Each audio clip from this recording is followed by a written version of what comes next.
Oi, gente, tudo bem? Aqui é a professora Isauri e hoje a gente vai ver algumas regras de fonética, ok? Para a gente ir prestando atenção nos sons da língua portuguesa, como pronunciar cada palavra e melhorando nossa pronúncia dia a dia, ok? Antes da gente ver as regras, eu gostaria de esclarecer que o que a gente vai ver são pronúncias estándar, geralmente ensinadas como língua estrangeira, né? Mas existem muitas maneiras de falar no Brasil, né? Muita gente fala ou pronuncia determinada letra ou determinada vogal, consoante de uma maneira muito regional ou muito particular, e isso também está correto. A gente vai ver o que é, geralmente ensinado como língua estrangeira, mas se vocês forem ao Brasil ou conhecerem algum brasileiro que fala diferente, é verdade, viu? Isso pode acontecer. Bom, vamos lá? A primeira que a gente vai ver são as palavras terminadas em O ou OS, né? Que elas serão pronunciadas como U, aqui ó, né? Eu vou pronunciar bem U, quando esse O não receber acento. Onde O para OS, geralmente eu tenho do singular para o plural, né? Essa regrinha. Então, se esse O, esse último O não está acentuado, automaticamente ele se converte em U na pronúncia. Por exemplo, a gente tem aqui, ó, como, tudo, bolos, né? Bolos eu poderia ter no singular, sem a letra S seria bolo, deixei o exemplo para vocês verem, né? Muito, jeito, tipos. Então, todas elas terminam com letra O, não acentuado, né? Se eu tivesse acento, a gente tem aqui os exemplos, ó, avô, só. Quando eu tenho esse acento na última sílaba, eu marco bem essa O, porque eu também tenho uma sílaba forte aí, então é avô, só, bem tônico, nunca será pronunciado como U neste caso, ok? Bom, na nossa segunda regra, a gente tem exatamente a mesma técnica, a mesma ordem, né? Só que com a letra E. Palavras terminadas em E ou ES, também geralmente de singular para plural, não acentuado, ou seja, esse último E não pode ter acento, ele será pronunciado como I. Por exemplo, sempre, simples. Lembrando que simples é uma palavra que sempre termina em S, não existe simple, né? Sempre simples. E vezes, que é o plural de vez. Então, aqui, esse E sempre se converte em I. Né? Agora, se eu tenho acento, por exemplo, você, café, ou mesmo vocês, no plural, esse último E nunca vai se converter em I se ele for acentuado. Aí ele continua sendo E, acentuação a gente vê mais para frente, né, que eu tenho diferença entre agudo e circunflexo, mas se ele está acentuado, nunca se converte em I, ok? Bom, a próxima, essa regrinha aqui, ela é duas em uma, né? Então, uma parte que é independente e uma parte que depende do que acabamos de ver. Por exemplo, palavras com a sílaba DI sempre serão pronunciadas como di em qualquer lugar da palavra. Parênteses que aqui a gente não está usando o alfabeto fonético, né? Eu estou usando letras do alfabeto brasileiro mesmo para aproximar a pronúncia. Então aqui vai ser di, com acento, sem acento, começo, meio da palavra, não tem problema, vai ser sempre di. Dia, vocês têm aí, por exemplo, adiantamento, tenta repetir aí a palavra que eu estou falando para você ir incorporando como é. Tem que fazer muita pressão no céu da boca, no paladar, com a língua. Dia, né? Adiantamento, dívida, diário, índio, dinheiro, ok? Então aqui eu tenho que cuidar muito essas silabazinhas aqui. Agora, o que acontece nas palavras que terminam com a sílaba DE? A gente acabou de ver que as palavras terminadas em E sem acento são pronunciadas como I.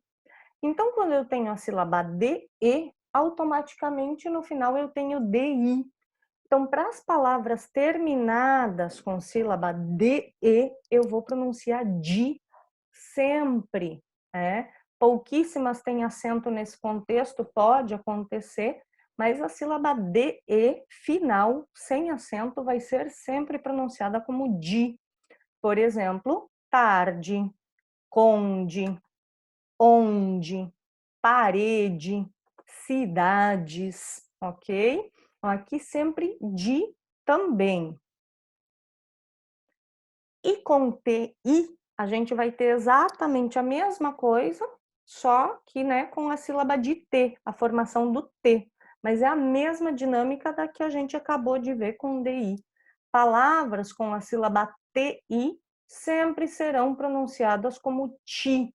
De novo, eu não estou usando o alfabeto fonético, né? Eu estou usando CH, que seria o mais próximo do som da CH do espanhol, né? Cha, che. No caso, queremos ti. Então, TI vai ser pronunciada ti em qualquer lugar da palavra. De novo, com acento, sem acento, no início, no meio, no final, não importa. É ti. Por exemplo, tia.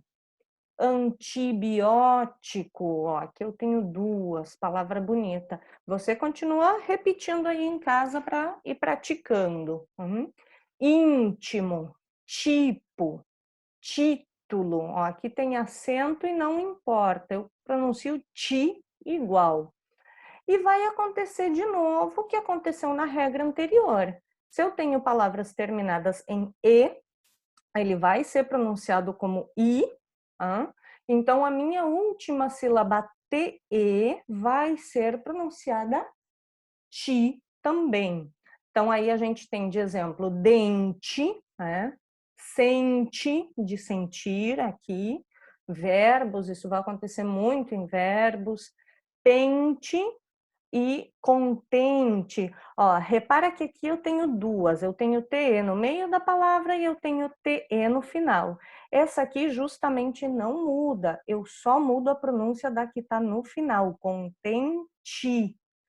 Porque é só o último E que se converte em I, o do meio não se converte. Tamo? Fica claro? Vamos para a próxima, última que a gente vai ver nesse vídeo, depois a gente vai trabalhando em outros vídeos, outros sons. Bom, aqui a gente vai ter o L, que se pronuncia como U. Então, o L, ele será pronunciado como U quando for a última letra da palavra ou da sílaba. Redundante, né? Porque se é a última letra da palavra, é a última letra de uma sílaba. Mas isso pode acontecer também no meio da palavra, né? Se eu separo a sílaba, né? Eu separo a palavra em sílabas e no final de uma sílaba com um L sozinho, automaticamente ele se converte em U na pronúncia. E aí a gente tem que tomar aquele cuidado, né, para não transferir o som, aquilo que a gente pronuncia para a escrita. Isso também vale para sílabas de ti e de no final da palavra, a gente tem que cuidar bastante para não transferir isso para a escrita, tá? Então, por exemplo, a nossa primeira palavra, a quebra da sílaba está aqui. Eu tenho bum, não tenho bum, tenho álbum. Com alma vai acontecer a mesma coisa. Eu não tenho alma, eu tenho alma. Vai acontecer com mal, mel, Brasil, que a gente já deve ter escutado muitas vezes que as pessoas falam Brasil, não falam Brasil, né? Brasil. E aqui eu tenho outro exemplo que é geralmente. Então aqui também eu tenho a quebra da sílaba aqui, né? E eu vou pronunciar geralmente. É difícil da gente pegar isso, né? Porque é algo que não é automático, e principalmente quando está assim, essa sílaba no meio da palavra é a mais difícil da gente incorporar. Palavras que terminam com L ou palavras mais conhecidas, como Brasil, talvez seja mais fácil, a gente incorpore mais rápido. Mas as que estão no meio, a gente tem que fazer aquele esforço para lembrar, porque não estamos acostumados, ok? Então, por hoje a gente ficou com essas 5 regras. E depois a gente vai ver algumas outras aí para relembrar como é que pronuncia tudo, tá ok?